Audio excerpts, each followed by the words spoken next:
गीता में मनुष्य के जीवन की प्रत्येक समस्या का समाधान मिलता है। भगवत गीता ऐसे प्रेरणादायक संदेशों का महासागर है जो जीवन से निराश मनुष्य को आशाओं से भर देती है। मित्रों, मुझे पूरा विश्वास है कि इस वीडियो को पूरा अंत तक देखने और शांत मन से इसकी बातों को सुनने और समझने के बाद न केवल आपके मन को असीम शांति का अनुभव होगा, बल्कि आपके विचारों में और जीवन में भी बहुत ही सकारात्मक बदलाव अवश्य आएंगे। मैं यह गारंटी के साथ कह सकता हूं कि जो कोई भी इस गीता सार को पूरा अंत तक सुनेगा और इसके ज्ञान को अपने जीवन में उतारेगा, उसे अपनी हर समस्या का, हर परेशानी का समाधान अवश्य मिलेगा। उसे वह सब कुछ मिलेगा जो वह पाना चाहता है। इसलिए इस भगवत गीता सार को आप हर रोज सुबह और रात में सोने से पहले अवश्य सुने। दोस्तों, श्रीमद् भगवत गीता में भगवान श्री कृष्ण कहते हैं, जो भी मनुष्य श्रद्धा से युक्त होकर और दोषों से रहित होकर इस गीता शास्त्र का अध्ययन, श्रवण और मनन करता है, वह सभी पापों से मुक्त होकर मेरे परम धाम को प्राप्त होता है। साथियों, इसीलिए कहा भी जाता है कि जिस घर में भी श्रीमद् भगवत गीता का पाठ हर रोज पढ़ा और सुना जाता है, उस घर में कभी कोई संकट या परेशानी नहीं आती। भगवान श्री कृष्ण की कृपा और आशीर्वाद हमेशा उस घर पर बना रहता है और जीवन सुख, संपत्ति, धन, वैभव और आनंद से परिपूर्ण हो जाता है।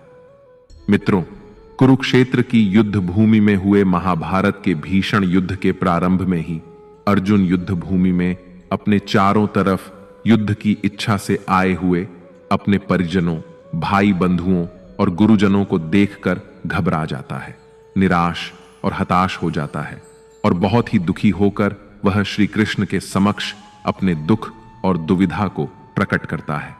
अर्जुन कहता है, हे केशव, मैं कैसे यह युद्ध कर सकता हूं?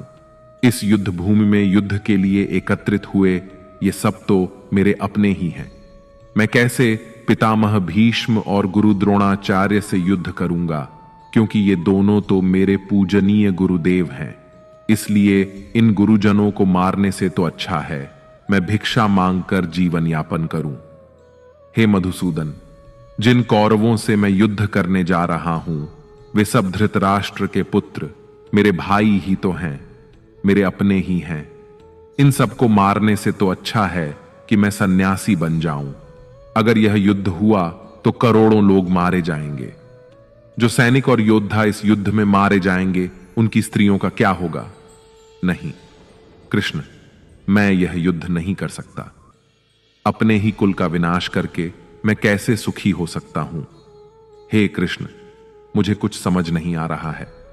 मेरी बुद्धि भ्रमित हो रही है, मेरा सर फटा जा रहा है, मेरे पैर कांप रहे हैं, मेरी त्वचा जल रही है, मेरा गांडीव धनुष मेरे इन हाथों से छूट रहा है।